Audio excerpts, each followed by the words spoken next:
Hello and welcome to the Michigan Hall of Justice. This is the headquarters of the judicial branch in Michigan. The State Court Administrative Office, the Michigan Court of Appeals, and the state's highest court, the Michigan Supreme Court, are all located here. In this building, the 7 justices of the Michigan Supreme Court gather to decide cases. Oral argument is part of that process. Now, just what is oral argument and what role does it play in the court's decision making? To answer that question, we'll look at the case of Wayne County versus Hathcock. This case, which the court decided in July of 2004, received national attention. The court was asked to answer a very important question. Under what circumstances can the government take land from a private owner? Well, first it helps to understand how a case comes to the Michigan Supreme Court. The process begins with a lawsuit in one of Michigan's trial courts. A party who believes the trial court's decision was wrong can appeal to the Michigan Court of Appeals. That court will decide whether the trial court made any errors of law that need to be corrected. A party who believes that the Court of Appeals decision was incorrect can ask the Supreme Court to hear the case. The party who appeals is called the appellant. In Wayne County versus Hathcock, the lawsuit started when Wayne County tried to assert what is called eminent domain over a large tract of land near Metropolitan Airport. Eminent domain is the power a government has to take and pay for private land for public use, such as a road or government building. In Wayne County versus Hathcock, the land was to be used for a business and technology park called the Pinnacle Project. The county hoped that the Pinnacle Project will create jobs and bring tax revenue to the county. The county was able to buy all but 2% of the land it wanted, but there were 9 property owners who did not want to sell. The county then brought a lawsuit in Wayne County Circuit Court. The county wanted the court to order the landowners to sell their land to the county.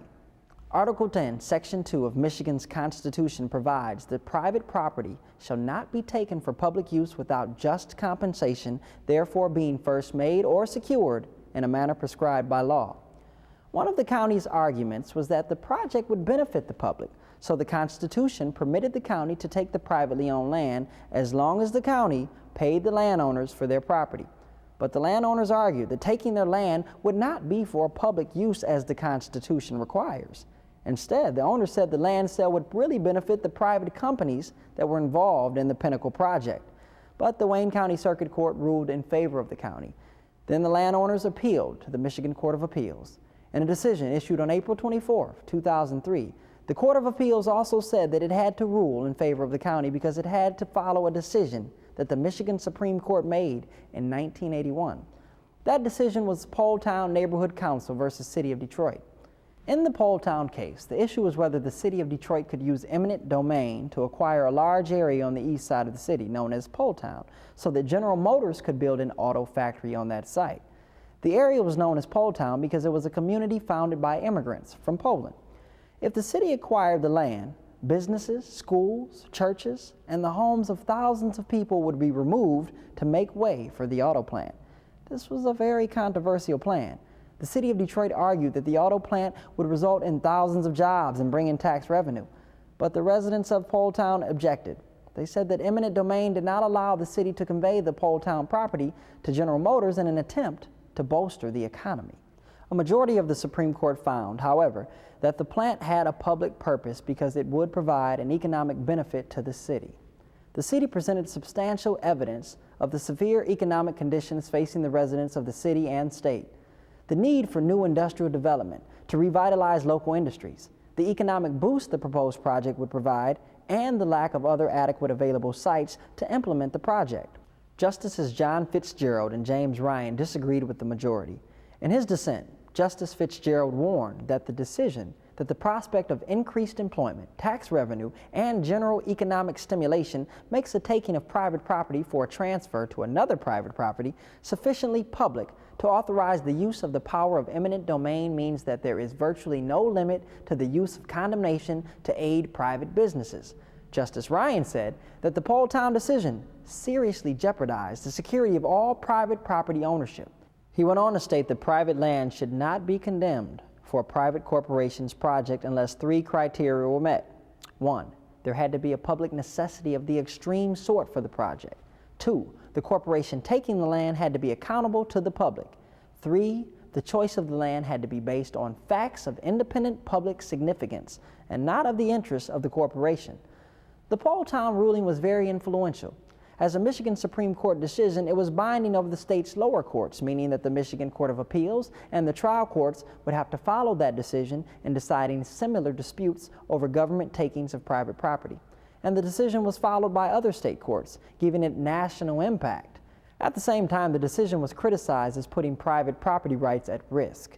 Indeed, two of the Michigan Court of Appeals judges who ruled against the landowners in Wayne County versus Hathcock said that although they were bound to follow Poletown, that case was wrongly decided and should be overturned.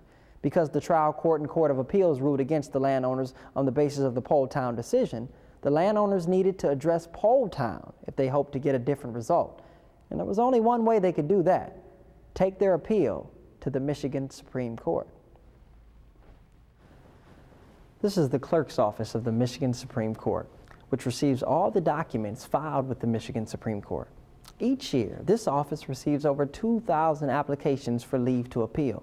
An application for leave to appeal is a request for the Michigan Supreme Court to hear a case. The party who makes the application is called the appellant. The application will include the appellant's best arguments about why the Court of Appeals decision should be overturned. The court rules give the opposing party, called the appellee, an opportunity to respond to the application. The appellee will assert that the Court of Appeals decision was correct. All 7 Supreme Court justices consider every leave application. In most cases, the Supreme Court will decide that the Court of Appeals was right. In those cases, the Supreme Court denies the application. In only the most important cases does the Supreme Court grant leave to appeal. The court considers a number of factors. Does the case have significant public interest? Is the validity of the statute being challenged? Does it involve major legal principles? In Wayne County versus Hathcock, the case clearly involved major legal principles because the landowner said that one of the Supreme Court's own earlier decisions was wrong. And the case also had significant public interest because it would affect the powers of state and local governments in Michigan, as well as private property rights. On November 17, 2003, the Michigan Supreme Court granted the landowner's application for leave to appeal.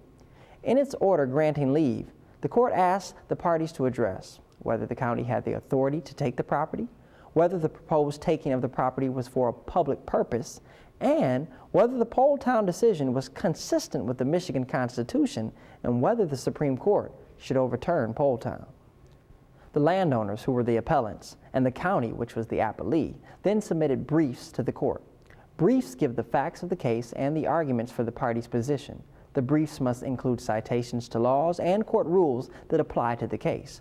The briefs must also discuss earlier Supreme Court and Court of Appeals cases that dealt with the same issues. The parties also requested oral argument on the appeal. Oral argument is very important. When the justices read the briefs, they may have questions that the parties haven't answered yet. Oral argument is the only opportunity for the justices to ask questions and to talk to the parties' attorneys about the issues in their case. The court holds oral arguments in the courtroom in the Michigan Hall of Justice. This is the Supreme Court courtroom.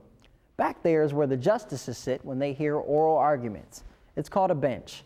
The Chief Justice sits in the center and presides over the court's sessions. Over here is the table where the lawyers for the appellant sit, and on the other side is where the lawyers for the appellee sit. Now in the center is the podium. This is where the lawyers stand to make their arguments. You can see that there are lights on top of the podium. Those are timing lights to show the attorneys how much time they have left to argue. Each side gets 30 minutes. We will now observe portions of the oral argument in Wayne County versus Hathcock. When the case was argued on April 21, 2004, the debate focused on whether the court should overrule Poletown and whether the Pinnacle project satisfied the Constitution's public use requirement.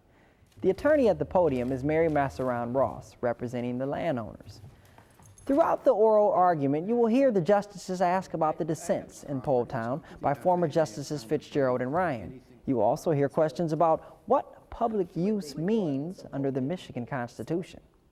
What are the indicia of public use as you understand them historically to have been articulated pre-Poletown? Our test would look at whether there is a public occupation, use, or enjoyment by the public or public agencies, and we believe that that would encompass all of the public uses, such as schools, that it would encompass public utilities where it is not the will of the private corporation that is controlling, but the government through its regulatory authority. And we believe a rule could be fashioned that would also even encompass slum clearance or clearing of contaminated land under public use. And we cited the Crommett case from the Maine Supreme Court, which is a 1954 case.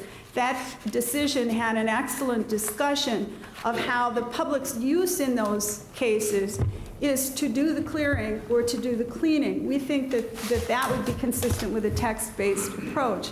But going beyond that, simply taking property to transfer to another private owner where the purpose is to put it to a... Are you familiar with Justice Ryan's three-part test in his dissent in Poletown? Yes, and we think that's a good test and consistent with what I'm trying to articulate here. Okay. You agree that public use does not require public ownership, given the broad sweep of our test? It doesn't mean that the municipal or governmental entity has to own the land, but in some way the public has to have, there has to be an accountability of the public and some necessity initially for taking the land.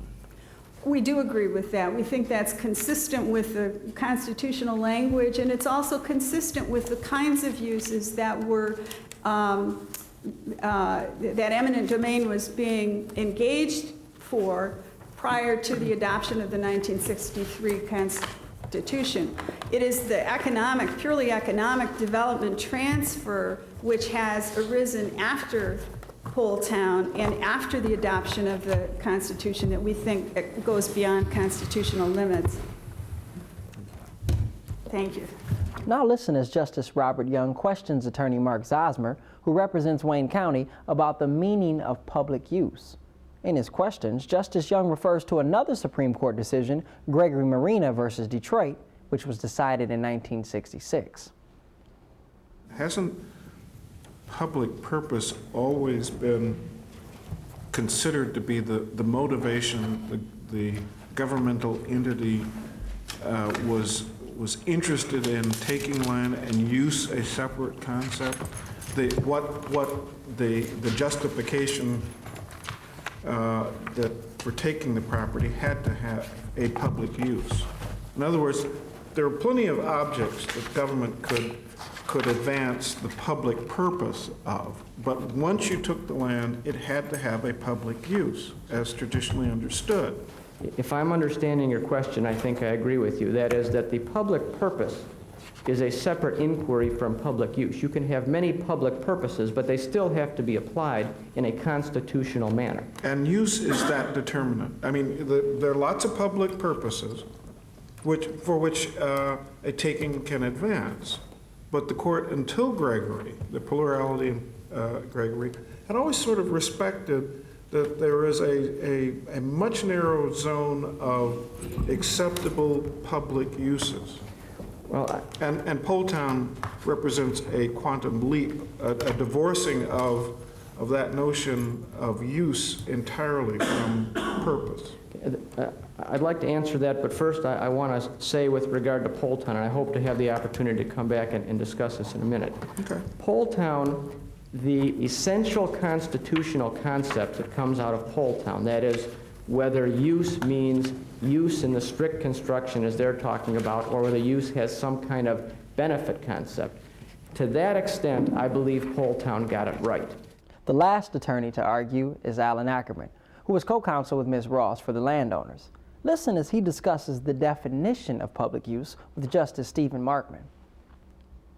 I would think that the definition of what is a public use that has been ongoing in this state for the last 150 years, cited as recently, and I know everybody cites Justice Ryan's opinion, and people don't look at the Justice Fitzgerald opinion, which I think is off the wall, the most accurate of them, when he relies on what Cooley says is a public use. But I want to repeat my question. If something is legitimate for government to do, promote economic development, promote employment, whatever, why should not one of the available tools be eminent domain? Because it's limited by the Constitution.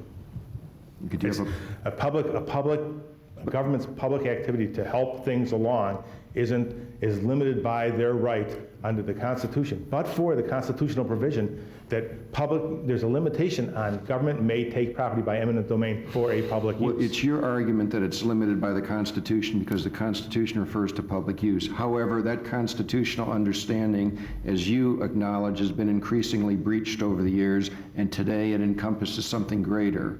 You're asking us to retrench and to return to the Constitution of an earlier era, and I'm asking you to address the policy argument of why we should do that. I'm asking you to return to the Constitution of 1963.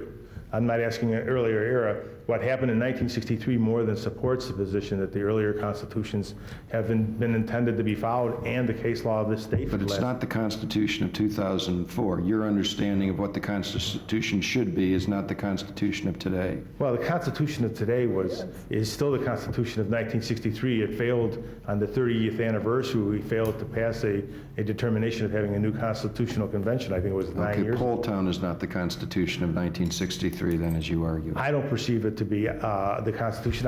From what I can see, the argument here is one of public use is public advantage as a test. And public use and public advantage as a test doesn't follow the constitutional mandate that private property is to be taken for a public use. Following the oral argument, the justices met, as they do in all cases that are argued before the court, to discuss the case and the attorney's arguments.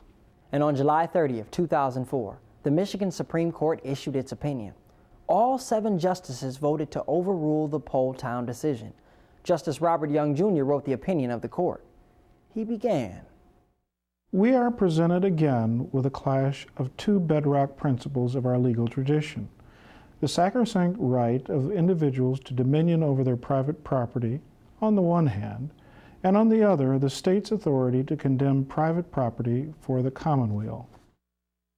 At issue, Justice Young said, was whether the proposed taking of private property was for a public purpose. He considered what the understanding of public purpose was at the time the current Michigan Constitution was adopted in 1963, and concluded, The foregoing indicates that the transfer of condemned property to a private entity, seen through the eyes of an individual sophisticated in the law at the time of the ratification of our 1963 Constitution, would be appropriate in one of 3 contexts. First, where public necessity of the extreme sort requires collective action. Second, where the property remains subject to public oversight after the transfer to a private entity. And third, where the property is selected because of facts of independent public significance rather than the interest of the private entity to which the property is eventually transferred. none of those elements apply to the Pinnacle Project, he said. In holding that the Poletown case was wrongly decided, Justice Young wrote, Poletown's economic benefit rationale would validate practically any exercise of the power of eminent domain on behalf of a private entity. After all, if one's ownership of private property is forever subject to the government's determination that another private party would put one's land to better use, then the ownership of real property is perpetually threatened by the expansion plans of any large discount retailer, megastore, or the like. The Supreme Court's ruling in Wayne County versus Hathcock received national attention. The court had overturned the very influential Poletown decision, which so many courts, even those in other states, had used in their own decisions. Legal scholars have predicted that Wayne County versus Hathcock will have just as great an impact. Not all Michigan Supreme Court decisions overturn earlier rulings of the court, and most of the court's decisions don't receive much public attention. But each case is important to the court because the justices know that their rulings shape Michigan law and its impact on our lives for years to come. The oral argument of cases in the Supreme Court is the only public event in the court's case deciding process. You have seen only a small part of the oral argument in the Hathcock case, but we hope it has given you a sense of why the court values the opportunity to hear directly from the parties, and how these arguments help the court to understand the important issues which come before it.